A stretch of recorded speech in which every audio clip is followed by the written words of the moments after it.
অসজুদু 2 নম্বরের সেজদা করা লাগবে। সেজদা কি?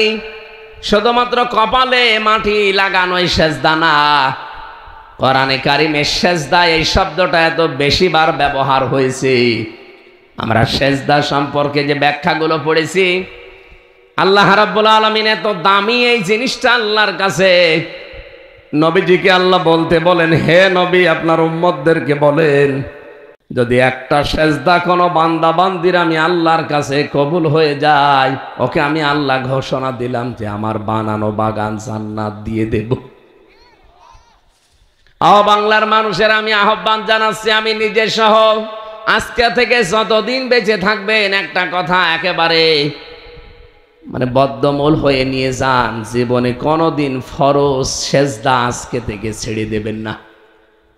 কথা বলছে, এত দামি জিনিসের সেজদাটা। আল্লাহ আমাদের চেহারার দিকে তাকালেই যে মনে হয় আল্লাহ আমাদের সেজদা দেওয়ার জন্যই বানিয়েছে। হাত দিয়ে, কপাল দিয়ে, নাক দিয়ে, হাঁটু দিয়ে, এভাবে দুনিয়ার কোন সৃষ্টি আর সেজদা দিতে পারে? কত মানুষ এখানেও আছে শুধু ঈদের নামাজে সেজদা দেয়, তাছাড়া ওর জীবনে আর কোনো সেজদা নেই। শুধু জমার নামাজে সেজদা দেয়, আর কোনো সেজদা নেই। বাংলার মানুষ, পৃথিবীতে যার জীবনে যত বেশি সেজদা থাকবে, আর ওই সেজদাটা যদি সেজদার মতো হয়, কিয়ামতের দিন সে আল্লাহর নিকটবর্তী তত বেশি থাকবে। কোরআনে কারীম জানিয়েছে, ওয়াসজুদ ওয়াকতারিব, হে নবী আমার বান্দা বান্দীদেরকে বলেন, ওরা যদি আমার নিকটে আসতে চায় তারা যেন সেজদা দেয়। আপনি মন থেকে গভীর রজনীতে একটু লম্বা সেজদা দিয়ে দেখবেন, একটা আলাদা প্রশান্তি আল্লাহ আপনাকে দান করবে। আমি জেলখানায় বহু আলেমকে দেখতাম, বহু মানুষকে দেখেছি। এই যে বাবর মিয়া, লুৎফুজ্জামান বাবর আমার পাশে ছিল, আমি দেখেছি এই লোকটা সেজদায় পড়ে আছে। আছেই মাওলানা মামুনুল হক আমার পাশে 3 বছর এক ঘরে ছিলাম আমরা। আমি বহুদিন দেখেছি রাত 2টা 2:30টায় তাহাজ্জুদ পড়তে উঠে উনি সেজদায় পড়ে আছে। 1-2 মিনিট 5 মিনিট না, আধা ঘন্টা 1.5 ঘন্টা চলে যাচ্ছে। কারণ ওই তো পড়তো অনেক বেশি, এক রাকাতে প্রায় হাফ পারা, 1 পারা, 1.5 পারা করে পড়তো। 2 রাকাত 4 রাকাত নামাজে প্রায় হাফ রাত শেষ। সেজদায় যদি মজা না পাবেন, আমি ডাক্তার শফিকুর রহমান হাফিজাহুল্লাহ আমির জামাতকে দেখেছি, 4 দিন ছিলাম আমি। আল্লাহরে বান্দা সেজদায় পড়ে আছে রাত 12টার পরে তো আছে। 5 মিনিট 10 মিনিট না, ঘন্টা। কি বলে উনি জানে আর আল্লাহ জানে। আমি কয়েকদিন একটু হালকা দিয়ে দেখেছিলাম যে সেজদা মানুষ তো এতক্ষণ পড়ে থাকে। দেখি হ্যাঁ, আধা ঘন্টা 45 মিনিটের সেজদায় আমার ভেতরে আল্লাহ মজা শান্তি দিয়ে দিয়েছে। আপনারা সেজদা ছাড়বেন না যদি আনন্দ শান্তি। এই পৃথিবীতে সবচাইতে মানুষ আনন্দের জায়গা মনে করে বাসর রাত, স্বামী স্ত্রীর ব্যবহার। যত রকমের শান্তি আছে, সবচাইতে বেশি শান্তি পাওয়া যাবে আল্লাহকে সেজদা দিয়ে। এটা আমাদের মন পরিষ্কার না, এই জন্য আমরা পাই না। হযরতে আলী রাদিয়াল্লাহু তাআলা আনহু বলেন, আমার তীর লেগেছিল পায়ের ভেতরে। আমি যখন এমনিতেই চলাফেরা করে মানুষ খোলার চেষ্টা করে পারে নাই, নামাজে দাঁড়িয়েছি, সেজদায় গেছি, কখন যে তীর খুলে নিয়েছি আমি টেরও পাইনি।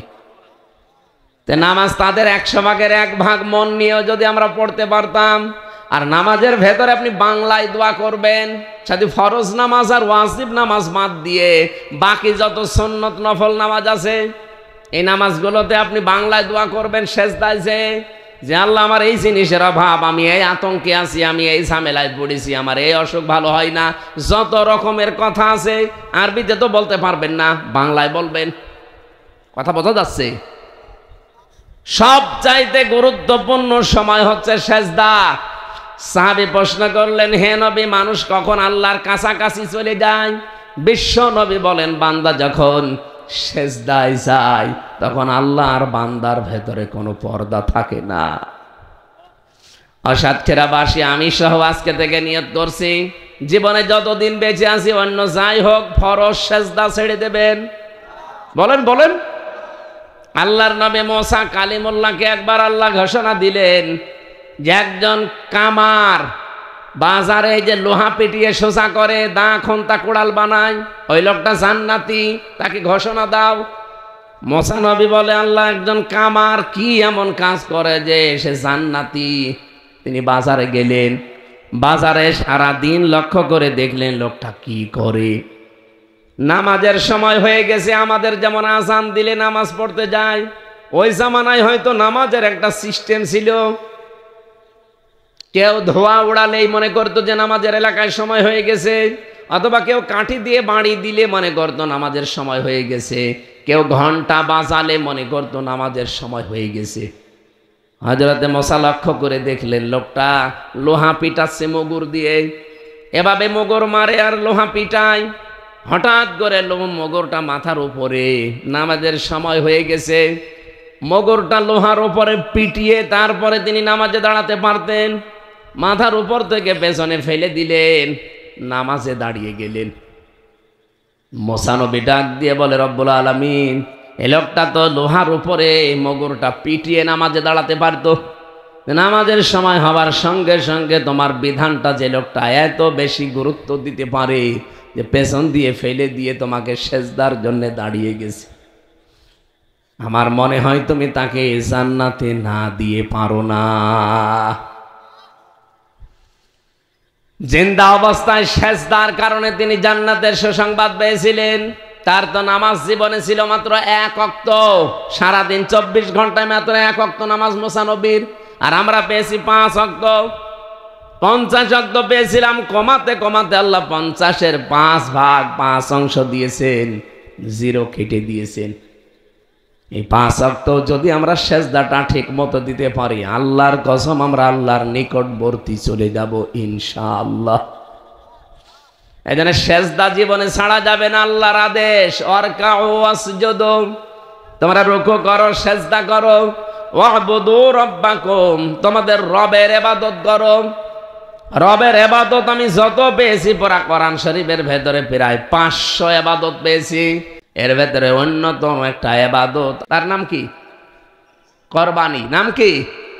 এই কোরবানিটা আল্লাহর একটা, রবের একটা বিধান। এই ইবাদতটা আমাদের জীবনে অনেকের আসতেছে। নবীজি বলেন, মান কানা লাহু সাআতুন ওয়া লাম ইউদহা,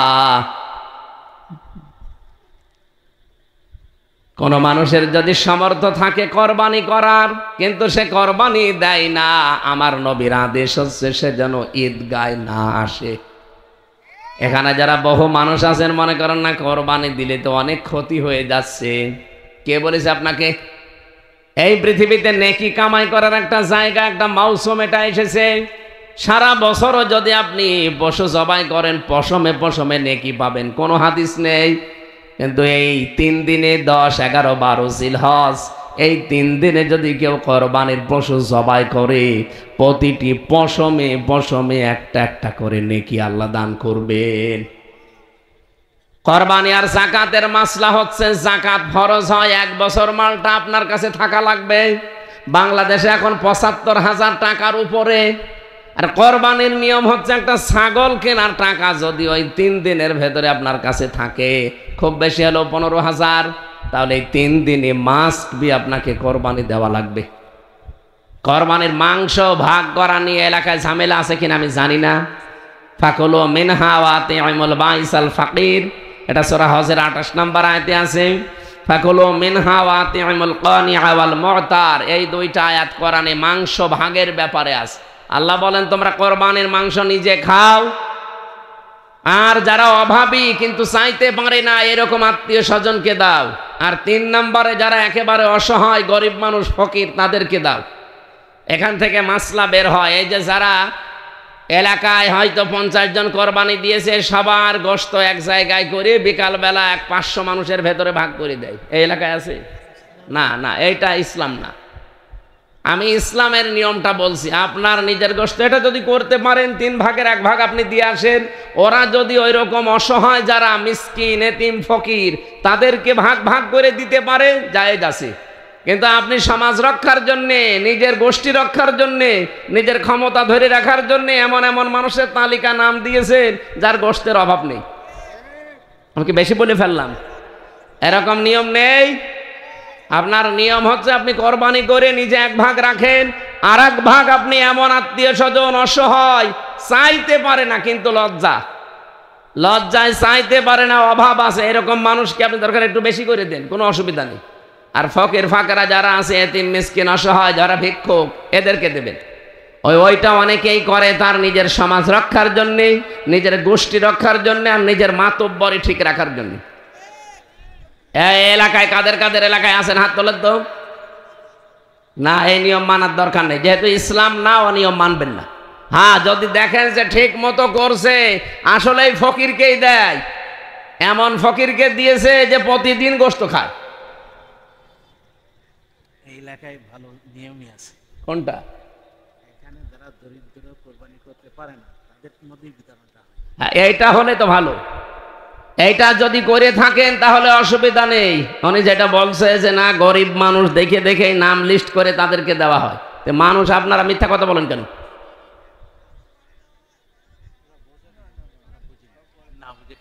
যারা বলছে গড়ে দেওয়া হয়, হয় ওরা মিথ্যা কথা বলছে, না সভাপতি সাহেব। আমি এনার কথায় বিশ্বাস করছি, যদি এই নিয়মে করে থাকেন আলহামদুলিল্লাহ, অসুবিধা নেই। এটা এই যে সমাজ রক্ষার জন্য, নিজের গোষ্ঠী রক্ষার জন্য, মাতব্বরি ঠিক রাখার জন্য ভসালে নাম দিয়ে দিলেন 200 জনের, ও 200 জন তো পাওয়ার হকদার না। আশা করছি আপনি মাসলা বুঝেছেন। কোরবানি যেহেতু 1 বছর পর পর, এটা আমাদের কাছে আসে একটা মহান শিক্ষা নিয়ে, যেটা আমাদের জাতির পিতা ইব্রাহিম নবী আমাদেরকে দিয়েছিলেন। কি সেটা? আল্লাহর বিধান যখন যে অবস্থায় আসবে, কেন কেন এই প্রশ্ন নেই। আল্লাহ পাক বলেন ফালাম্মা আসলামা ওয়া তাল্লাহু লিল জাবিন। এই যে আসলামা দিয়ে বচন দিলেন, যখন এরা 2 জনে রাজি হয়ে গেছে, এগ্রি হয়ে গেছে, প্রস্তুতি নিয়েছে, তাকে জবাই করবে, কাজ করে ফেলেছে, আল্লাহ তখন তাকে ডাক দিয়েছিলেন। কোরবানের নিয়মটা, ইব্রাহিম নবীকে আল্লাহ যদি বলতেন যে ছেলে জবাই করে ফেলা হয়েছে, তো আল্লাহ তাকে স্বপ্ন দেখালেন কেন? তাফসিরে ফি জিলালিল কোরআনে মুফাসসির লিখেছেন, আল্লাহ তাকে স্বপ্ন দেখিয়েছিলেন এই কারণে, সন্তান জবাই করা লাগবে, এটা আল্লাহর উদ্দেশ্য না। আল্লাহর উদ্দেশ্য ছিল এরা আমাকে মানে কিনা। যেহেতু আল্লাহ দেখে ফেলেছেন যে হ্যাঁ 2 জনে আসলামা, 2 জনে আসলিম করেছে, 2 জনে রাজি হয়ে গেছে, আমার আল্লাহ তখন ডাক দিলেন ওয়ানাদাইনাহু আইয়া ইব্রাহিম কদ সাদ্দাকতার রুয়া ইন্না কাযালিকা নাজিসিল মুহসিনিন। হ্যাঁ ইব্রাহিম, তুমি যা করলে অবশ্যই তোমার স্বপ্নকে সত্যের রূপ দিয়েছো, আমি পেয়ে গেছি। আজ বাংলাদেশে 1628 জন মানুষ দায়িত্বে এখনো আছে। আপনারা চাইছিলেন আগে, সব ভুলে যান। এখন এই কোরবানি 5 দিন পরে শিক্ষা নেওয়া লাগবে, এই দেশের 1628 জন মানুষ যেন ইব্রাহিমের ভূমিকায় অবতীর্ণ হয়। এক কথা বলেন না কেন? আর 18 কোটি জনগণ আমরা ইসমাইলের ভূমিকায় আসতে চাই। সামনে যখন যেটা আল্লাহর বিধান চলে আসবে, দায়িত্বশীলরা ইব্রাহিমের ভূমিকা পালন করবে। আমরা যারা জনগণ আছি, আমরা এবার ইসমাইলের ভূমিকায় যেতে চাই।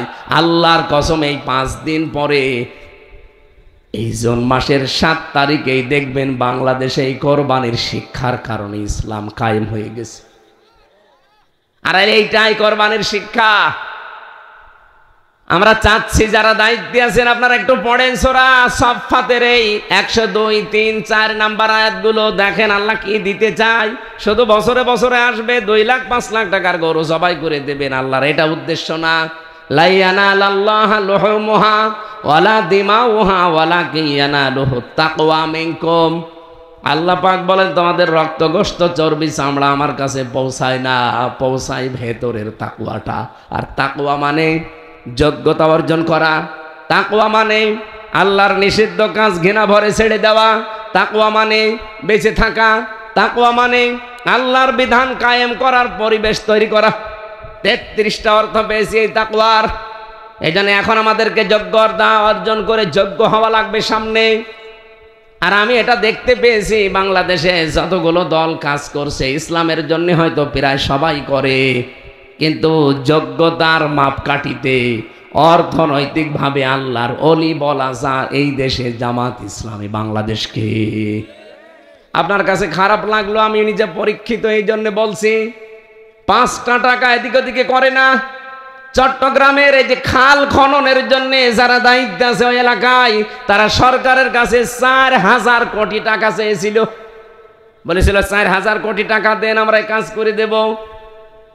400 কোটি 400 কোটি টাকা চেয়েছিল, যে টাকা দেন, 400 কোটি দিলে এই খাল আমরা আবার পরিষ্কার করে দেব। জলাবদ্ধতা হয়ে থাকতো চট্টগ্রামে। বাংলাদেশ জামাত ইসলামের ওই এলাকার সিংহপুরুষ আলহাজ শাহজাহান চৌধুরী, সাবেক এমপি, আল্লাহরে বান্দা বলেছে 400 কোটি টাকা দেওয়া লাগবে না, 1 টাকাও লাগবে না, 1 কোটি টাকা আমার জামাত ইসলাম থেকে নিজেরা দিয়ে আমরা এই খাল পরিষ্কার করে দেব। ঠিক করে দিয়েছি করে। এই যে কালকে থেকে প্রশংসায় তামাম দুনিয়া প্রশংসায় ভাসতেছে, যারা 400 কোটি টাকা তো নেয়নি, 1 টাকা না নিয়ে নিজেদের টাকায় 10 টাকা 50 টাকা তুলে তুলে পুরা চট্টগ্রাম থেকে খালি জামাত ইসলামের লোকজন মিলে এই খালটা নিজেরা পরিষ্কার করে দিয়েছে। এদের হাতে দেশ গেলে কেমন নিরাপদ থাকবে দেশের মানুষ এখন বুঝে ফেলেছে। মাওলানা মতিয়ার রহমান নিজামী মন্ত্রী ছিল 2টা মন্ত্রণালয়ে, মন্ত্রীর দায়িত্ব পালন করে 36 টাকা ফেরত দিয়েছে। এ পৃথিবীর ইতিহাসে এই প্রথম। আপনাদের এই আসনের যিনি এমপি ছিল আশাশুনির, মাওলানা রিয়াসাত আলী না, একজন এমপি ছিল মনে হয়, আমি মুরব্বীর নাম শুনেছিলাম, আমরা তো ওই সময় জন্মাইনি। আল্লাহরে বান্দার বাড়ি ঘর নেই, মাটির বাড়ি। ওনার এক নাতি দুঃসম্পর্কের আমার সাথে বিশ্ববিদ্যালয়ে ছিল, আমি শুনেছিলাম। তো এইরকম এমপি আসুক, এইরকম উপজেলা চেয়ারম্যান, মেয়র, এইরকম চেয়ারম্যান ইউনিয়নের মেম্বার আমরা চাই না। এগুলো যদি না আসে, সামনে কোরআন শরীফ সংসদে নিয়ে যাবে কি করে? আল্লাহ যে আয়াতের ভেতরে ওয়াফালুল খয়রা দিলেন, আল্লাহর ইবাদত করার পরে ভালো কাজ করো। ভালো কাজ কি? শুধু নামাজ পড়া রোজা করা ভালো কাজ না। এই পৃথিবীতে যত ভালো কাজ আছে, সবচাইতে ভালো কাজ আল্লাহর জমিনে আল্লাহর দিন কায়েম করা। লাআল্লাকুম তুফলিহুন, আশা করা যায় তোমরা সফল হবে। সফলতার মাপকাঠি ইন্ডিয়ার হাতে না, সফলতার মাপকাঠি চায়নার হাতে না, সফলতার মাপকাঠি কার হাতে? এই আয়াতটা একটু বুঝে অনুধাবন করে আপনারা বাড়িতে সূরা হজের 77 নম্বর আয়াত ভালো করে আরো পড়বেন। আল্লাহ আমাদেরকে মেনে চলার তৌফিক দিন, বলেন আমিন। রমজানের পরে 4টা মাস আল্লাহর কাছে পবিত্র এবং সম্মানিত, তার ভেতরে জিলহজ একটা। কোরআনে কারিমে আল্লাহ জানিয়েছেন, ইন্না ইদ্দাতাশ শুহুরি ইনদাল্লাহি 12 শাহরান ফি কিতাবিল্লাহ ইয়াউমা খালাকাস সামাওয়াতি ওয়াল আরদা মিনহা আরবাআতুন হুরুম। অবশ্যই গণনার দিক থেকে আল্লাহর কাছে মাসের সংখ্যা 12টা। যদিও একটা মাসের নাম আল্লাহ শুধু কোরআনে দিয়েছেন, রমাদান। কোনটা? বাকি 11 মাসের নাম নেই, কিন্তু এই যে একবারে আল্লাহ পরিচয় দিয়েছেন 12টা মাস আছে। কোন দিন তিনি এটা বানিয়েছেন? যেদিন আসমান আর জমিন তৈরি করেন, ওই দিন তার কিতাবের ভেতরে তিনি এটা লিপিবদ্ধ করে রেখেছিলেন। তিনি লিখেছিলেন জানুয়ারি, ফেব্রুয়ারি, মার্চ, বৈশাখ, জ্যৈষ্ঠ, আষাঢ়, কি মুহররম, সফর, এরকম 12টা মাসের নাম আল্লাহ লিপিবদ্ধ করে রেখেছিলেন। তার ভেতরে মিনহা আরবাআতুন হুরুম, 4টা মাস সম্মানিত। এর ভেতরে 1 নম্বরে মুহররম, 2 নম্বরে রজব, 3 নম্বরে জিলকদ, জিলহজ। এত সম্মান ওই জামানার কাফেররা পর্যন্ত এই মাসকে সম্মান দিত। আর আল্লাহর নিদর্শনগুলোকে সম্মান দেবে তারা যাদের ভেতরে আল্লাহর ভয় আছে। আল্লাহ রাব্বুল আলামিন বলেন, যালিকা ওয়া মান ইউআযযিম শাআইরাল্লাহি ফাইন্নাহা মিন তাকওয়াল কুলুব। এটা একটা বিধান। এই যে মাসের নামগুলো বললাম, এই মাসগুলো আল্লাহর নিদর্শন। এগুলো আল্লাহর নিদর্শনকে সম্মান ভেতর থেকে আসবে তাদের যাদের অন্তরে তাকওয়া আছে, আল্লাহর ভয় আছে। সুতরাং এই মাসকে সম্মান তো আমাদের আরো বেশি দেওয়া দরকার। আমাদের তো ভয় আছে, যাদের ছিল না তারাও এই মাসের সম্মান দিত। ওই জামানার কাফেররা বাকি মাসগুলো মারামারি, গন্ডগোল, যুদ্ধ বিগ্রহ তারা লেগেই রাখতো, কিন্তু এই মাস আসলে বলতো ঠিক আছে, আপনার সাথে আমার মামলা হামলা কেস কাম চলছে, এই মাস চলে যাক, আবার আরম্ভ হবে। কাফেররা এই মাসের সম্মান দিয়েছে। বলেন আমরা কি এভাবেও সম্মান এখন দিতে পারি? বলেন, এই মাস আসার পরে কি এখন মিথ্যা মামলা বন্ধ হয়ে গেছে? মিথ্যা কেস কাম বন্ধ হয়ে গেছে? এমনকি মিথ্যা সাক্ষী দেওয়া বন্ধ হয়ে গেছে। মানুষের জমি জোর জবরদস্তি করে দখল করা বন্ধ হয়ে গেছে। চাঁদাবাজি, তাহলে আপনি তো কাফেরদের চাইতেও নিকৃষ্ট। অবৈধ হত্যা এখনো পর্যন্ত বন্ধ হয়নি। কথা বলেন, আমরা যতগুলো কাজ হারাম দেখি সবগুলো একটা একটা করে প্রায় বললাম, একটাও এখনো পর্যন্ত ছাড়তে পারি না। কি দিয়ে সম্মান দিচ্ছে? কাফেররা এ মাসের সম্মান দিত, তারা মারামারি বন্ধ করে দিত, গালিগালাজ বন্ধ। আপনার সাথে আবার এ মাস চলে গেলে আরম্ভ হবে, আর আমরা এ মাস আসলে এখনো থেমে থাকি না। আমার মনে হয় এই মাসে আরো অনেকে দুর্বিসন্ধি বাড়িয়ে দিয়েছে। গতকালকে একটা ভিডিও দেখলাম, যিনি পালিয়েছে উনি নাটোরের এক সভাপতির কাছে কল দিয়ে বলছে নাটোর জেলা অস্থিতিশীল করা লাগবে। আপনি একটা হাজি মানুষ, কি বললেন? এই মাসের সম্মান দিয়েও তো বলার দরকার ছিল যে দেশে যারা আছো অন্তত এই মাসটা একটু চুপচাপ থাকো। এই জন্য আমরা অন্তত যারা তাকওয়া নিয়ে চলি, আল্লাহর ভয় আমাদের ভেতরে আছে, এই মাসের সম্মান দেওয়া যাবে না? বলেন বলেন, কিভাবে সম্মান দেবেন? ভালো ভালো কাজ যেগুলো আছে এগুলো আরো বেশি বাড়িয়ে দেওয়া লাগবে। তাআওয়ানু আলাল বিররি ওয়াত তাকওয়া ওয়ালা তাআওয়ানু আলাল ইসমি ওয়াল উদওয়ান। অন্যায় কাজ যেগুলো আছে এগুলোকে বন্ধ করা লাগবে, এই পথগুলো রুদ্ধ করে দেওয়া লাগবে। এটা এই মাসের সম্মান। বিশ্বনবী জানিয়েছেন, কোরআনে কারিম আল্লাহর কাছে এত বেশি দামি পবিত্র, আমার কথা যেমন আমার কাছে দামি মনে হয়, মর্যাদাপূর্ণ মনে হয়, অনেক কিছু মনে হয় যে আমার কথা এটা, আল্লাহর কথা কোরআন এটা আল্লাহর কাছে ঠিক ওই রকমই মনে হয়। বিশ্বনবীকে আল্লাহ জানিয়েছেন পৃথিবীতে যত নফল ইবাদত আছে সব চাইতে উত্তম এবং আমি আল্লাহর কাছে পছন্দনীয় ইবাদত হচ্ছে কোরআনে কারিমের তেলাওয়াত। নবীজি হাদিসে বর্ণনা করেন, আফদালুল ইবাদাতি তিলাওয়াতুল কোরআন। জোরে বলেন সুবহানাল্লাহ। মসজিদে নববীতে একবার প্রবেশ করলেন তিনি, ডান দিকে তাকিয়ে দেখলেন কিছু মানুষ কোরআন শরীফ নিয়ে আলোচনা করছে আর কয়েকজন শুনতেছে। বাম দিয়ে তাকিয়ে দেখলেন কিছু মানুষ জিকির করছে। নবীজি বললেন, দুই দল ভালো কাজে আছে, নেকির কাজে আছে, তবে সবচাইতে উত্তম কাজে আছে তারা যারা আল্লাহর কোরআন নিয়ে ব্যস্ত আছে। আমাকে আল্লাহ এই মুহূর্তেই নির্দেশ দিয়েছেন আমি যেন কোরআনে কারিমের এই ময়দানে শ্রোতা হিসাবে বসে পড়ি। সাতক্ষীরাবাসীকে বললাম, আপনারা টের পেয়েছেন, বিশ্ব নবী যদি এখন বেঁচে থাকতেন, আরে সাতক্ষীরা আশাসনে বাহাদুরপুরে এই লাইন দিয়ে যদি তিনি হেঁটে যেতেন, কোরআনে কারিমের ইজ্জতে এই সম্মানে তিনি শ্রোতা হয়ে এই ময়দানে আমাদের মতো বসে পড়তেন। কত বড় দামি জায়গায় আপনি বসে আছেন, আপনি নিজেও এখনো টের পাননি। এই জায়গাটায় নবীজি বসতেন, এরকম একটা জায়গায় আল্লাহ আমাকে আপনাকে শ্রোতা হিসাবে বসিয়ে রেখেছেন। খুশি হয়ে বলেন আলহামদুলিল্লাহ। বিশ্বনবী জানিয়েছেন, আল হাজ্জু ইয়াহদিমু মা কানা ক্বাবলা। কোন মানুষ যদি হজ করে ওর পেছনের যত অপরাধ আছে আল্লাহ সব মাফ করে দেয়, কিন্তু হজের মতো হওয়া লাগবে। আজ হাজারো হাজি সাহেবকে মানুষ আর হাজি বলে ডাকে না, পাঁজি বলে ডাকে। কি কথা বলেন না কেন? কারণ হাজি হওয়ার জন্য যে কথাগুলো সে কাবায় গিয়ে বলে আসে, ওই কথাগুলো এখন প্র্যাকটিক্যাল লাইফে এসে আর ঠিক রাখতে পারে না। আমি 16 সালে গিয়েছিলাম, যখনই গোসল করার পরে এই কাফনের কাপড় মানে এহরামের কাপড় আমাকে পরিয়ে দিল, তার মানে ওই দিন থেকে আমি যেন বিশ্বাস করে নিয়েছি যে আমি মরে গেছি। মানুষ তো মারা যাওয়ার পর তাকে কাফনের কাপড় পরানো হয়, কবরে দেওয়া হয়, অথচ আমি নিজেই জীবিত থাকতে আমাকে নিজে নিজে গোসল করালাম, নিজেকে কাফনের কাপড় মানে এহরামের কাপড় নিজেই পরলাম।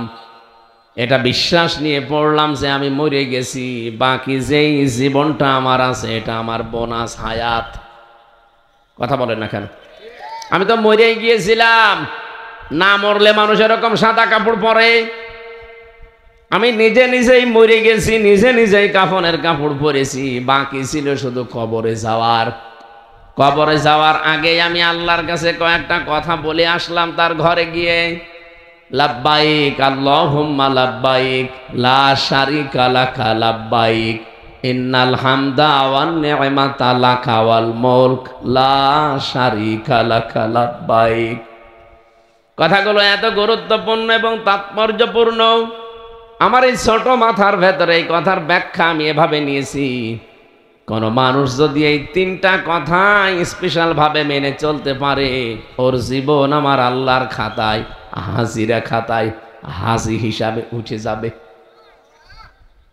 আর হজের সওয়াব কি বললাম? পুরস্কার, আল হাজ্জ ইয়াহদিমু মা কানা ক্বাবলা। যারা হজ করে তাদের পেছনের যত আমল আছে আমার আল্লাহ সব কবুল করে নিয়ে তাকে তার পেছনের অপরাধ সব মাফ করে দেন। এই জন্য যে কথাগুলো বলা হয় হজে যাওয়ার পরে, এটা একটু খেয়াল করা দরকার। লাব্বাইক বলার পরে আল্লাহকে যেন লোকটা জানাতে চাই, রব্বুল আলামিন আমি কিন্তু সেই বাংলাদেশ থেকে ৬০০০ কিলোমিটার দূরে এসেছি তোমার ঘরে, আমি উপস্থিত হয়েছি। কারণ এই ডাকটা আমি শুনেছিলাম হযরত ইব্রাহিম নবী ডাক দিয়েছিলেন, ওয়াদ্দিন ফিন্নাসি বিল হাজ্জি ইয়াতুকা রিজালাও ওয়া আলা কুল্লি দামিরি মিয়াতিনা মিন কুল্লি ফাজ্জিন আমিক। হযরত ইব্রাহিমকে আল্লাহ আদেশ দিয়েছিলেন আপনি আযান দেন, ঘোষণা দেন, মানুষকে আহ্বান করেন। হজ সংক্রান্ত আপনি শুধু আযান দিয়ে ঘোষণা দিয়ে জানিয়ে দেন, তামাম পৃথিবীতে যে আওয়াজ পৌঁছিয়ে যাবে, কারণ এটা পৌঁছানোর দায়িত্ব আমি আল্লাহর। আপনি হয়তো এখানে মুখে আযান দিলে হয়তো খুব বেশি হলো 200-300 হাত দূরে যাবে, নাইকে বেশি হলো হাফ কিলোমিটার গেল। আপনার এই আওয়াজকে তামাম পৃথিবীতে পৌঁছিয়ে দেওয়ার দায়িত্ব আমি আল্লাহ নিয়েছি, আপনি শুধু আযানটা দেন। মানুষ দেখবেন আপনার ঘোষণা শোনার পরে বিভিন্ন যানবাহনে চড়ে, উঠে চড়ে, কত কিছুতে চড়ে তারা এখানে চলে আসবে আল্লাহর ঘর তাওয়াফ করার জন্যে। আমাদের জাতির পিতা হযরত ইব্রাহিম কতদিন আগে ঘোষণা দিয়েছিলেন, তামাম দুনিয়া থেকে মানুষ এই ঘোষণা শোনে আর চলে যায়। এখন যারা গেছে তারা যাওয়ার পরেই বলছে, লাব্বাইক আল্লাহ আমি চলে এসেছি, আমি হাজির।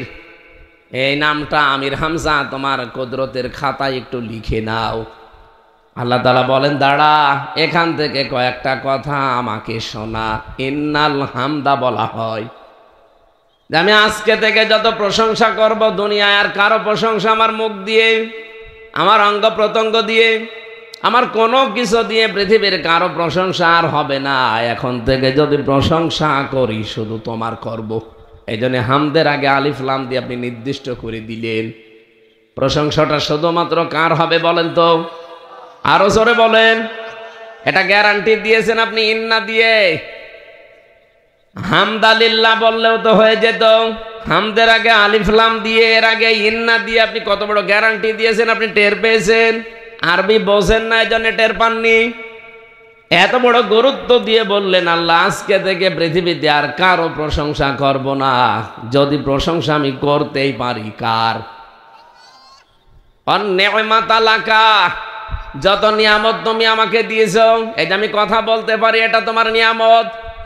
আমাকে যে প্রভাব প্রতিপত্তি এলাকায় দিয়েছো এটা তোমার নিয়ামত। আমাকে যে জ্ঞান দিয়েছো এই জ্ঞান নিয়ামত কার? আমি যে ক্ষমতা পাবো এই ক্ষমতা নিয়ামত কার?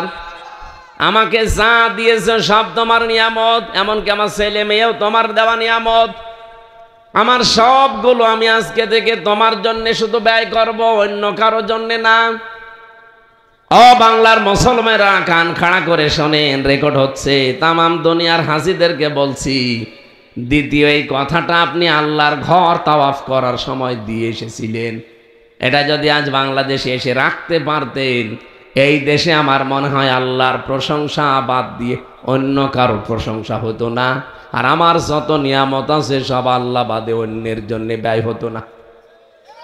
আপনি রাজনীতি করবেন আল্লাহর জন্য করা লাগবে, কারণ এটাও নিয়ামত। আপনার যে এলাকায় প্রভাব প্রতিপত্তি আছে এটা ব্যয় করা লাগবে আল্লাহর জন্য, এটা নিয়ামত। আপনি বলে এসেছেন কাবা শরীফে। 3 নম্বরে স্পেশাল ভাবে আর একটা কথা বলা হয়, আল মুলক। এটা মুলক মানে রাজত্ব, রাজনীতি। আল্লাহ, আমি বাংলাদেশে গিয়ে যদি কোন রাজনীতি করেই থাকি, রাজত্ব যদি আমি অর্জন করি, রাজ্য রাজনীতি যদি আমি চালাই, এটা শুধু তোমার জন্য করব। সাতক্ষীরাবাসী কে কোন দলে আছেন, মতে আছেন আমি জানি না, ওটা এখন বাদ দেন। বলেন তো হাজিদের এই 3টা কথা। লক্ষ লক্ষ হাজি এখন সারা পৃথিবী থেকে 16 লাখের উপরে হাজি এখন, বাংলাদেশ থেকে লাখের উপরে। বলেন তো এই মানুষগুলো এসে যদি এই কথাটা ঠিক রাখতে পারতো, এই দেশের আর কারো লাগতো না, শুধু হাজিরাই যথেষ্ট ইসলাম কায়েমের জন্য। যখন আপনারা চলে আসবে হাজিরা হজ শেষ করে, বিদায় তাওয়াফ করে যখন আপনি আসবেন, সর্বশেষ একটা কথা আল্লাহকে বলা লাগে। কি সেটা? লা শারিকা লাকা লাব্বাইক। হে আল্লাহ, আমি চলে যাচ্ছি, আমার নামটা তুমি হাজিরা খাতায় লিখে রেখো, তার মানে জান্নাতের খাতায় লিখে দিও। আমি চলে গেলাম, আমি কিন্তু মুশরিক না। লা শারিকা লাকা, আমি তোমার সাথে কি জীবনে আর কাউকে শরীক করব না। তোমার শক্তির সাথে, তোমার আইনের সাথে, তোমার নিয়ামতের সাথে অন্য কাউকে আমি আর শরীক করব না। আমি এটা তোমাকে লিখে দিয়ে গেলাম। আমি বিদায় তাওয়াফ করে চলে যাচ্ছি। আজ এই যে আসবে, আরাফাতের পরেই তো হজ শেষ হয়ে যাবে, মানুষজন আসতে থাকবে। সারা বিশ্বের যেখানে যে যাবে, শুধু হাজিরাই যথেষ্ট সারা পৃথিবীতে আল্লাহর দিন কায়েমের জন্য, আর কারো লাগবে না। শিরিকের ব্যাপারে কথা আপনি 2 বার বলেছেন এই তালবিয়ার ভেতরে। লাব্বাইক আল্লাহুম্মা লাব্বাইক বলার পরেই বলা লাগে লা শারিকা লাকা লাব্বাইক, আর ওই শেষের দিকে বলা হয় লা শারিকা লাকা লাব্বাইক। এই কথাটা 2 বার বললেন কেন? কাবা শরীফে প্রবেশ করেছিলেন যে জায়গাটা আল্লাহ এত বেশি নিরাপত্তা দিয়েছেন, ওই জায়গাকে কোরআনে কারিমে সূরা আলে ইমরানের 97-98 নাম্বার পড়বেন আয়াত, 4 নাম্বার পারার 1ম নাম্বার পৃষ্ঠার 6 নাম্বার লাইনে আছে, ওয়ামান দাখালাহু কানা আমিনা। আল্লাহ পাক বলেন, আমার এই ঘরের ভেতরে কেউ যদি প্রবেশ করে, তাকে আমি নিরাপত্তা দিয়ে দেই। এখানে হাসি আছে যারা একটু জিজ্ঞাসা করেন, কাবার এরিয়ার ভেতরে গেলে আপনি নিরাপত্তা, আপনি নিরাপদ। এমনকি আপনার বাবার হত্যাকারীকেও যদি আপনি দেখেন না, কিছুই বলতে পারবেন না। হ্যাঁ, কাবার বাইরে আমি দেখেছি, সেখানে মারামারি হয়, গন্ডগোল হয়, গালিগালাজ আছে, ছিনতাই আছে, সেখানেও মানুষকে কম বেশি করছে অনেক কিছু। কাবার এরিয়ার ভেতরে কোনো সমস্যা আমি পাইনি। একটাই মাত্র কারণে যে আমিনা আল্লাহ দিলেন, এটা নিরাপত্তার জায়গা। কারণ কাবার এরিয়ার ভেতরে নিরাপত্তা পাওয়ার একটাই কাজ, সেখানে শিরিক নেই। কি কথা বলেন না কেন? সেখানে শিরিক নেই, এই জন্য জায়গাটা আমার আল্লাহ নিরাপত্তার চাদরে ঢেকে রেখেছেন। কাবার এরিয়া যতটুকু আপনি কোন রকমের ঝামেলা আমি তো অন্তত পাইনি। নারী পুরুষ পাশাপাশি দাঁড়িয়ে নামাজ পড়ছে, আজ পর্যন্ত কোনো অঘটন ঘটেছে আমরা শুনিনি। কি কথা বললেন না? আমি নিজে নাইজেরিয়ার একজন মহিলার পাশে দাঁড়িয়েছিলাম, কাবার পাশে, নামাজ শুরু হয়ে গেছে, তড়িঘড়ি করে করবো কি পাশে, পরে দেখছি একজন মহিলা, সবাই সবাই ওই জায়গায়, সব একটাই চিন্তা যে আমার কি হবে, আমার কি হবে। যেন মানুষ গায়ে লাথি লাগলেও কিছু বলতে চায় না, মনে হয় যে পোষা বিড়াল, মনে হয় যে লাথি দিয়েছে। অথচ কাবার বাইরে এসে আপনি একটা লাথি না, ওর দিকে চোখ গরম করে তাকান তো। এখান থেকে আমি যেটা নিয়েছি, আমি নিজে যেহেতু পেয়েছি, পুরা এরিয়াটাই কোনো শিরিক আপনি পাবেন না। এই জন্য আল্লাহ পুরা এরিয়াটাই নিরাপত্তা দিয়েছেন। বাংলাদেশ তো আর কাবা শরীফ না। কাবা শরীফ বলেন, এই 56,000 বর্গ মাইলের এই বাংলাদেশকে যখন নিরাপত্তা দিয়ে যদি এখন ঢেকে রাখতে চান, বাংলার মানুষ কি করেন আমি জানি না, এই মুহূর্তে সিদ্ধান্ত নেওয়া লাগবে যে জীবনে আমরা কোনোদিন আর শিরিক করব না। তলে তলে কি হচ্ছে আপনি খোঁজ রাখেন কিছু?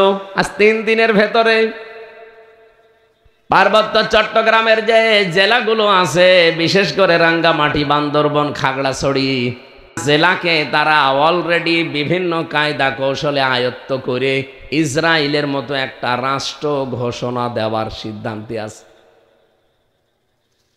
ওই এলাকার স্বঘোষিত রাজা যে ছিল, এই যে সন্তোলার মা, আজ প্রায় 3 মাসের উপরে আছে। বাইরের দেশে শুধু যায় আসে, মন্ত্রীর মর্যাদা নিয়ে চলতো লোকটা। দাদা বাবুদের কাছে এখন আছে, বিভিন্ন দেশের সাথে যোগাযোগ করে, বিশেষ করে আন্তর্জাতিক মহলে চেষ্টা চালাচ্ছে কি করে এই পার্বত্য অঞ্চলের 3টা জেলাকে আলাদাভাবে রাষ্ট্র ঘোষণা করা যায়, আর সেটা হবে খ্রিস্টান রাষ্ট্র। বিশ্বের বহু জায়গায় এই ষড়যন্ত্র চালিয়ে ওরা অলরেডি আলাদা আলাদা রাষ্ট্র করে ফেলেছে, আমরা দেখেছি। এইটাকে এখন চেষ্টা চালাচ্ছে কি করে এটা করা যায়। রেকর্ড হচ্ছে, হুঁশিয়ারি করে বলছি, বাংলাদেশের 18 কোটি মানুষের একজনও যদি বেঁচে থাকে, 56,000 বর্গ মাইলের 1টা বর্গ মাইলও কাউকে দখল করতে দেওয়া হবে না। এটা আমার মায়ের দেশ, হব্বুল ওয়াতনি মিনাল ঈমান। যদি এটা হাদিস না আরবি প্রবাদ, হব্বুল ওয়াতনি মিনাল ঈমান। দেশপ্রেম এটা ঈমানের অঙ্গ। বিশ্বনবী যেদিন নিজের এলাকা ছেড়ে চলে যাচ্ছিলেন, কাবা শরীফের দিকে তিনি বারবার তাকিয়ে বলেছিলেন, কাবা, বহু ইচ্ছা আকাঙ্ক্ষা ছিল তোর খেদমত করব, কিন্তু তোর নিষ্ঠুর সন্তানরা আমারে থাকতে দিল না। আমি তোকে ভালোবাসি, আমি আশা করছি আবার আমি ফিরে আসব। মহান আল্লাহ ওই দিন তাকে আয়াত নাজিল করে শুনিয়েছিলেন, ইন্নাল্লাযী ফারাদা আলাইকাল কুরআনা লারাদ্দুকা ইলা মাআদ। অবশ্যই কোরআনের আইন মানা ফরজ। লারাদ্দুকা ইলা মাআদ, লামে তাকিদ। হে নবী, আপনি আজ চোখের পানি ফেলতে ফেলতে ভারাক্রান্ত মন নিয়ে আপনি চলে যাচ্ছেন, যান। আপনাকে আমি গ্যারান্টি দিলাম, অতি শীঘ্রই আপনাকে এই জায়গায় আবার আমি ফিরিয়ে নিয়ে আসব। আল্লাহ আসেন নাই? এই কথা বলেন এখন। কয় বছর পরে? মাত্র 10 বছরের ব্যবধানে নবীর আকাঙ্ক্ষা আল্লাহ পূরণ করে আবার সেখানে নিয়ে এসে রাষ্ট্রপ্রধান বানিয়েছেন। আর আমরা অলরেডি 54 বছর পার করে ফেলেছি। আশায় থাকতে থাকতে 54 বছর পার করে ফেলেছি। এবার যা অবস্থা দাঁড়িয়েছে বাংলাদেশে, আমার বিশ্বাস এবার আল্লাহ কোরআনের হাতে দেশটা তুলে দেবে। আমাদেরকে নিজের বাড়িতে থাকতে দেননি, নিজের এলাকায় থাকতে দেননি, নিজের ডিস্ট্রিক্ট আমার কুষ্টিয়াতে আমি কতদিন যেতে পারিনি। আমি যাওয়ার আগে পুলিশ বাড়িতে বসে থাকে। আমার গ্রামের বাড়ি কুষ্টিয়ার সদর থানা, পাটিকা বাড়ি ইউনিয়নে। আমি এমনিতেই বছরে হয় 2-3 বার করে বাড়িতে যেতাম, থাকতাম ঢাকাতে, বাইরের দেশে। বাড়ি আসার আগেই দেখি 2 গাড়ি পুলিশ। কি গো, জানেন কি করে আপনারা? আমি নিজে জানি না যে আমি বাড়ি আসবো, আর আপনারা জেনে ফেলেন। হুজুর, আপনার পেছনে কিরামান কাতিবিন আছে, সব সময় ওরা লোক ফিট করে রেখেছিল। আমি কোথায় যাই, কোখানে কি করি, মোবাইলে কি কথা বলি, সব ওরা রেকর্ড করেছি। এই যে 3 বছর জেলে ছিলাম, রিমান্ডে আমারে 10 দিন সব শুনিয়েছে। কোথায় কার সাথে কি কথা বলেছি সব দেখাচ্ছে। আমার সব চাইতে আশ্চর্য লেগেছিল ওদের এই রেকর্ড করা দেখে। আমার গলা নাই, আমি চিনতে পারলাম আমি এই সাতক্ষীরার একজন মুহাদ্দিস ছিল, কলারওয়ায় বাড়ি, মুহাদ্দিস আমিরুল ইসলাম বেলালি। নাম শোনেননি? আল্লাহরে বান্দার সাথে আমি একদিন কথা বলেছিলাম। উনি আমাদের মুফাসসির পরিষদ, আলেমদের একটা সংগঠন, এর বাংলাদেশের উনি সভাপতি ছিলেন ওই সময়, সে 18 সাল 19 সালে। একেবারে 11 সাল থেকে শুরু করে 20 সাল পর্যন্ত পুরা 10 বছর আমি কোথায় কি করেছি প্রত্যেকটা রেকর্ড করে করে কম্পিউটার থেকে নামিয়েছি। কি কিরামান কাতিবিন লাগিয়েছিল টের পেয়েছে। এতটা কঠিন অবস্থায় একটা একটা করে শোনাতে শোনাতে যখন মাওলানা দেলাওয়ার হোসাইন সাইদি রহমতুল্লাহ আলাই তার একটা রেকর্ড নিয়ে এসে আমারে শোনাচ্ছে, তার সম্মান বাড়ানোর জন্য না, গোয়েন্দা বিভাগের যারা নিয়ে এসেছিল আমার মনে হয় ওটা ডিবির লোক হবে, কারণ কারো তো আর এখানে নাম লেখা নেই। একবার আছে DB, NSI, DGFI, CID, PBI, counter terrorism, এরপরে আমার মনে হয় 27টার উপরে গোয়েন্দা বিভাগ কাজ করছে, সব একটা একটা করে আসত। ওই দিন বিপদে পড়েছিলাম বেশ। সাইদি সাহেবের সাথে একজন যুবতী মেয়ের কণ্ঠ মিলিয়ে এমন এমন নেকেট কথা, খারাপ কথা লাগিয়েছি, আমার এই শোনাচ্ছে ওই কাঁচের ঘরের ভেতরে মাটির নিচে, আর বলছে দেখ তোদের হুজুর কত নিচে নেমেছে। এখন ওই জায়গায় আমি তো একা, আর শয়তানরা সব চারিদিকে, একা একা কি বলবো। বাইরে যদি আমার মনে হচ্ছে যদি বাইরে হতো ওইরকম মানুষকে আমি পিটিয়ে মেরে ফেলতাম, এরপর আমার চা হইতো হইতো। কাউন্টার টেররিজমের নামে এই শয়তানগুলো এত এত মানুষকে ওরা দুনিয়া থেকে বিদায় করে দিয়েছে। আমার মাঝে মাঝে ওই ট্রেনটা দেখাইতো, মাঝখানে একটা পুকুর আছে আর চারিদিকে ঘর, ওখানে নাকি মাগুর মাছ পালা হয়, বিদেশি মাগুর, যে মানুষ আমরা এর ভেতরে বিভিন্ন শখ দিয়ে এই ড্রেন দিয়ে নামিয়ে দেয়, ওই মাছে খেয়ে ফেলে।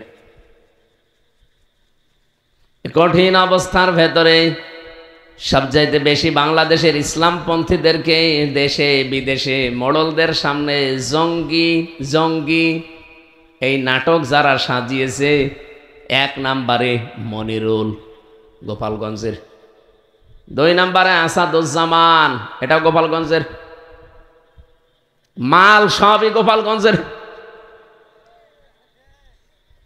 আমার মনে হয় বাংলার 16-18 কোটি মানুষ এই 2 জনকে মাফ করা জীবনও ঠিক হবে না। এরা বহু সন্তানের, বহু মানুষের জীবন বিনা কারণে নষ্ট করেছে।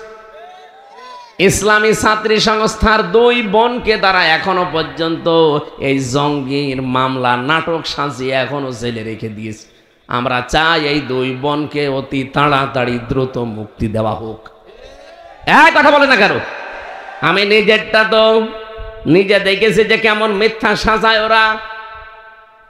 800 পৃষ্ঠা লিখেছে, এর ভেতরে সামারাইজ করে প্রায় 400 পৃষ্ঠা বানিয়েছে আমার নামে, প্রত্যেকটা অক্ষর মিথ্যা। অথচ ম্যাজিস্ট্রেটের সামনে, জজের সামনে দাঁড়িয়ে দাঁড়িয়ে যতগুলো কথা ওরা বলছিল, ওই পিপি সরকারি যেটা, ওই আব্দুল্লাহ আবু, ওই শয়তানরা আমি খুঁজতেছি, ওরে পেলে আমি সত্যি মুসলমানি দিয়ে দেব। নাম দেখেছেন আব্দুল্লাহ আবু, ওরা জোতা পিটা করা দরকারি শয়তান। এত মিথ্যা কথা মানুষ বলতে পারে? জজের সামনে আমারে দাঁড় করিয়েও ও মনে হয় আধা ঘন্টা একাধারে যতগুলো কথা বলল, যদি 20,000 কথা বলে থাকে আধা ঘন্টায়, তো 20,000 কথাই মিথ্যা। একটা কথা ওর জীবনে সত্যি পালাম না।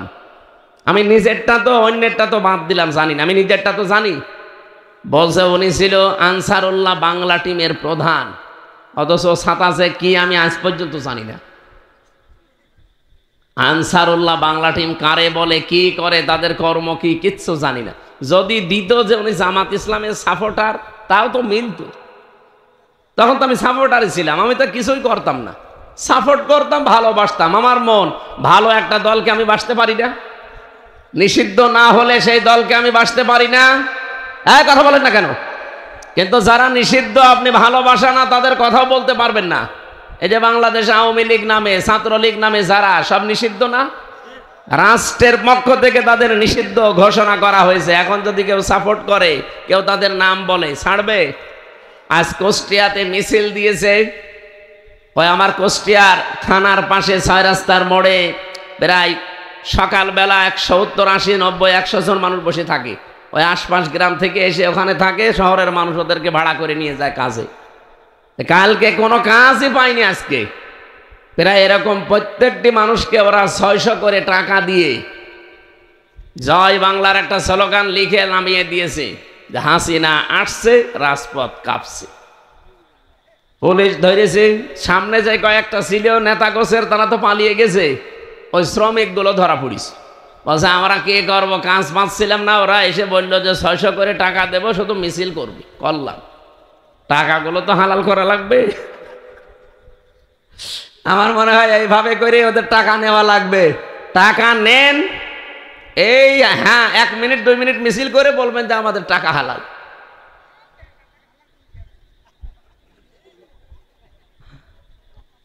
নিষিদ্ধ ঘোষিত কোন দলের সাপোর্টার, তাকে আমি ভালোবাসি, আমি তার নাম করি, এরকম তো করি নাই।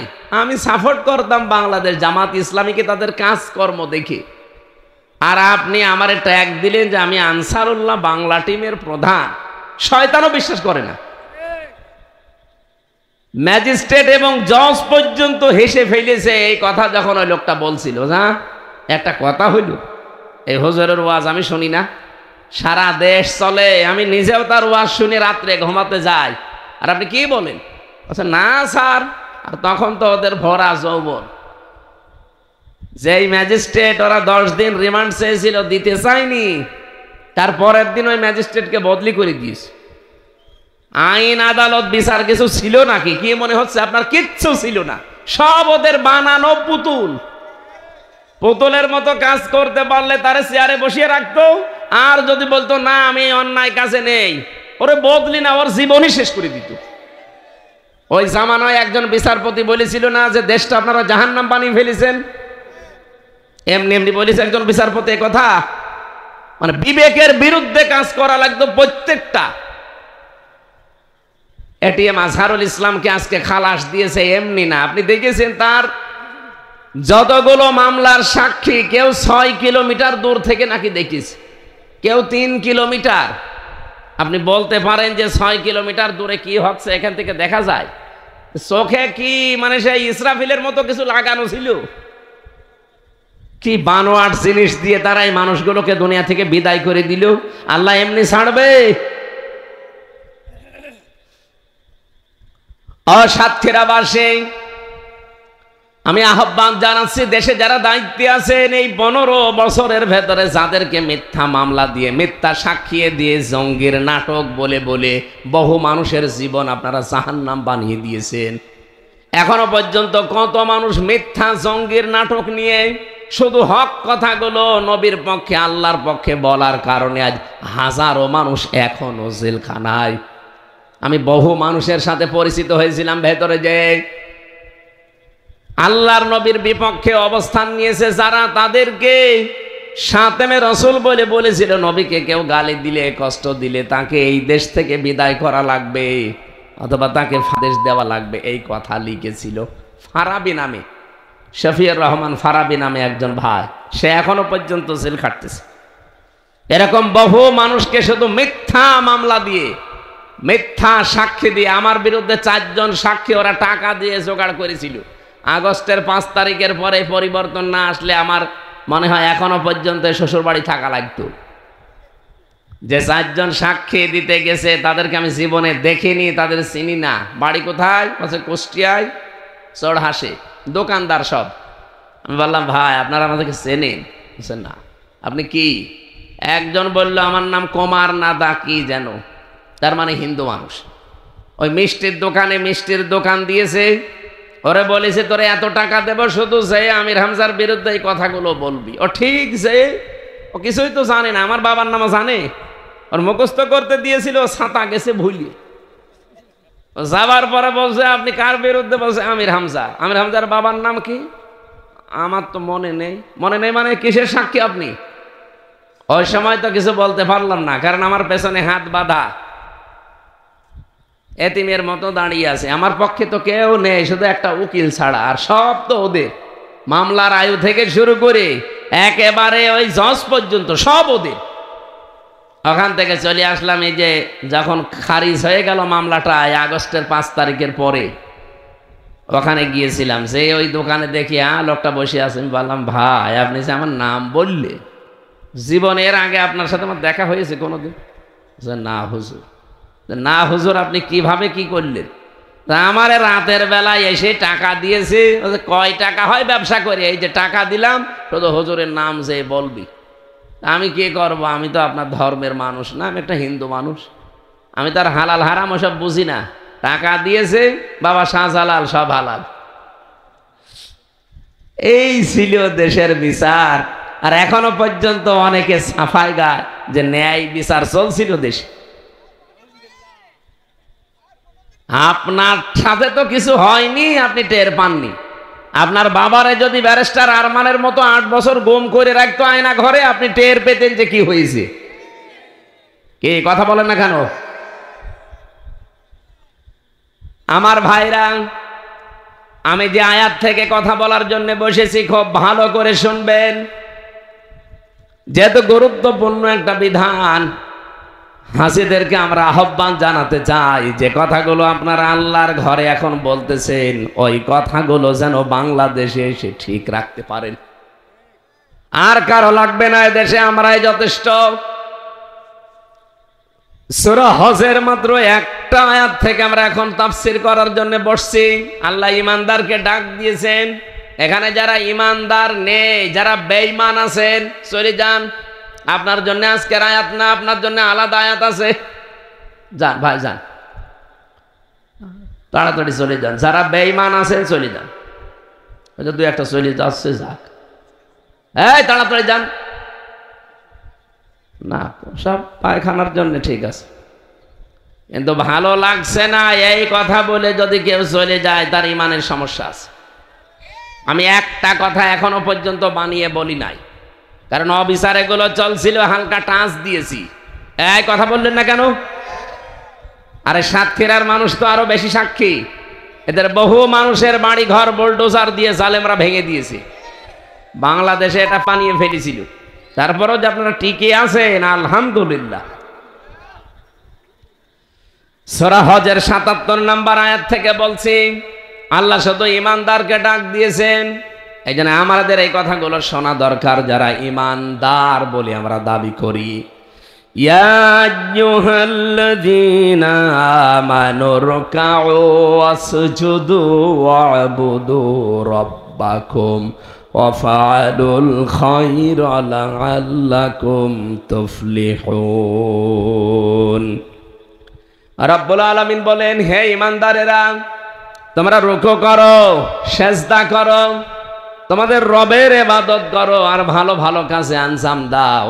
আশা করা যায় তোমরা সফল হবে। এবার আসেন তো আয়াতের ভেতরে আমরা কয়েকটা কথা পেলাম।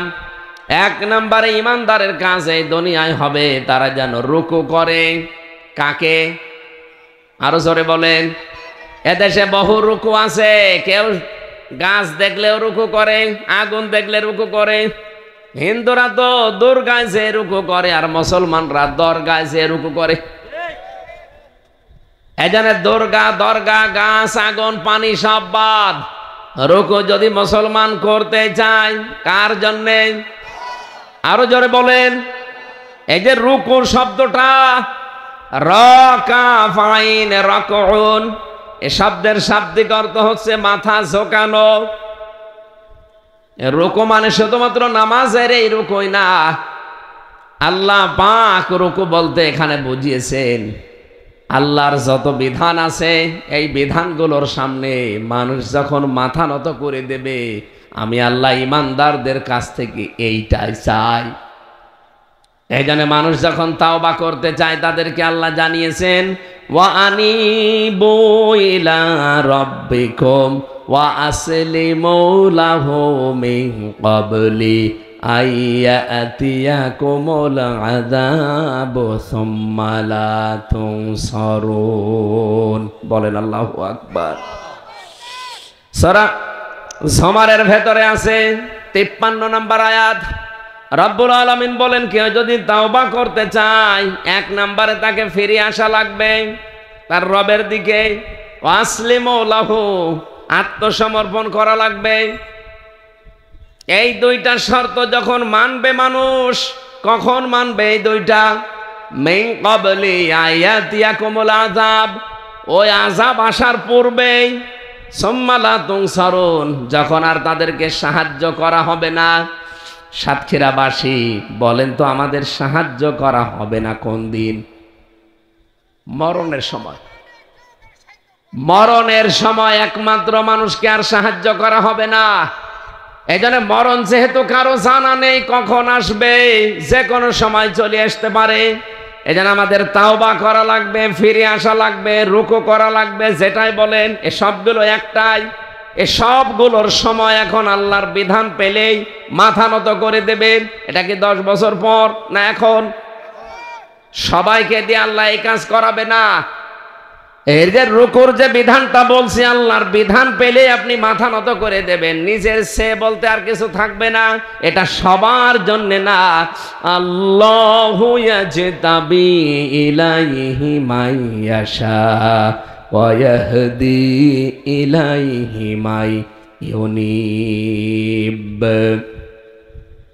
সূরা সূরার 13 নম্বর আয়াতে আছে, শেষের দিকে আল্লাহ বলেন, আমি যাকে ইজতেবা করি, আমি যাকে পছন্দ করি, নির্বাচিত করি, মনোনীত করি, এই মানুষটাকে আমি আল্লাহ এই পৃথিবীতে আমার দিন কায়েমের জন্য তাকে বাছাই করে রাখি, তাকে এই কাজ করার জন্য সুযোগ এবং সুবিধা করে দেই। ওয়াহদি ইলাইহি মাইয়ুনিব, তাকে আমি পথ দেখাই যে মানুষটা আমি আল্লাহর দিকে মন থেকে ফিরে আসতে চাই। এই জন্য রুকু বলতে শুধুমাত্র নামাজের এই রুকুই না, আল্লাহর বিধান যেখানে যেটা আমরা পাবো। আমার নিজের বলতে আর কিচ্ছু নেই, কারণ আমি তো ঈমান এনে ফেলেছি। আমানতু বিল্লাহি কামা হুয়া বিআসমাইহি ওয়া সিফাতিহি আকাবিলতু জামিয়া আহকামিহি ওয়া আরকানিহি। এই কথাগুলো যে মানুষটা স্বীকার করে, মলে বিশ্বাস করে, ওর নিজের বলতে যেহেতু আর কিছু নেই, ওকে আল্লাহ নির্বাচিত করবেন, মনোনীত করবেন, পছন্দ করবেন, সুযোগ সুবিধা করে দেবেন দিন কায়েমের জন্য, তখন যখন দেখবেন এই লোকটা মন থেকে আল্লাহর দিকে ফিরে আসতে চায়। এই দেশে আজ হাজার হাজার মানুষ, 100 জনের মাত্র 15 জন মানুষ চাইতো আগস্টের 5 তারিখের আগে যে দেশে ইসলাম কায়েম হোক, মাত্র 15 জন। কিন্তু এই 10 মাসের ব্যবধানে এখন 100 জনের 77 জন মানুষ চাচ্ছে দেশে ইসলাম কায়েম হোক। হয়তো কেউ বলতে পারছে মুখ দিয়ে, কেউ ভেতরের চাপা রেখেছে, কিন্তু জরিপ এইটাই। আন্তর্জাতিক এই যে মাইক্রোসফট খ্রিস্টানরা বানিয়েছে রিপোর্ট, সারা পৃথিবীর 257টা দেশ নিয়ে তারা রিপোর্ট দিয়েছে যে বাংলাদেশে এখন 100 জনের অন্তত 77 জন মানুষ চাচ্ছে যে ইসলামে দেশে আসুক। কোথায় 15 জন ছিল, সেখানে 77 জন চলে এসেছে। এই জন্য অনেক মানুষের দেখেন মাথা খারাপ হয়ে গেছে। এই কথা বলছেন, অনেকের মাথা আজ খারাপ এমনি না, কারণ এগুলো যদি আমরা মুসলমানেরা বানাতাম তারা বিশ্বাস করতো না, বানিয়েছে খ্রিস্টানরা। এই জন্য ওরা চিন্তা করছে না, এই জন্যে ধর্ণা দিচ্ছে অনেকে দাদা বাবুদের কাছে। কোন দাদা বাবু, কোন সাদা চামড়া, লাল চামড়া, কালো চামড়া আমাদের বাঁচাতে পারবে না। আমাদের যদি বাঁচাতেই পারে শুধুমাত্র আল্লাহ। এই জন্য কাবা শরীফ যেহেতু বাংলাদেশ না, কাবার এরিয়াটা শুধুমাত্র শিরিক মুক্ত থাকার কারণে ওটা নিরাপত্তার চাদরে ঢাকা। আমাদের এই 56,000 বর্গ মাইলও আমরা চাই আমরা শিরিক মুক্ত দেশ গঠন করব, তাহলে এই দেশটাও অন্তত নিরাপত্তার চাদরে ঢেকে দেবেন কে? বাংলাদেশ জামাত ইসলামের নিবন্ধন কেড়ে নিয়েছিল, তাদের প্রতীক বাতিল করেছিল, একটাই কারণ ছিল, তারা ওই শিরিকটা মানে নাই। শিরিক কি? ক্ষমতার উৎস আল্লাহ, আর ওরা বলতো না ক্ষমতার উৎস জনগণ। নিজেরা সংবিধান বানিয়ে নিয়ে এই শিরিকটা ঢুকিয়েছিল। বাংলাদেশ জামাত ইসলামী বলেছিল ওইরকম নিবন্ধনের দরকার নেই, যে নিবন্ধন থাকলে জাহান্নামী হওয়া যায় না, দরকার হয় নিবন্ধন না নিয়ে মরে যাব। কিন্তু আল্লাহর জয় আল্লাহ দিয়ে দিয়েছে এই 12 বছর পর। কথা বলেন না কেন? ওই বাংলাদেশে তো 73টা দল আছে, কেউ তো এই শিরিকের বিরুদ্ধে কথা বলে না। আপনারা যে বলেন যে আমাদের আকীদা ঠিক নেই, এই মিথ্যা কথা চাপিয়ে দেওয়ার জন্য আপনি কিয়ামতে আসামি হবেন। আকীদা ঠিক নেই আপনাকে কে বলেছে? বাংলাদেশ জামাত ইসলামীর আকীদাই বাংলাদেশে একমাত্র আকীদা, যে জমিন যার আইন চলবে তার।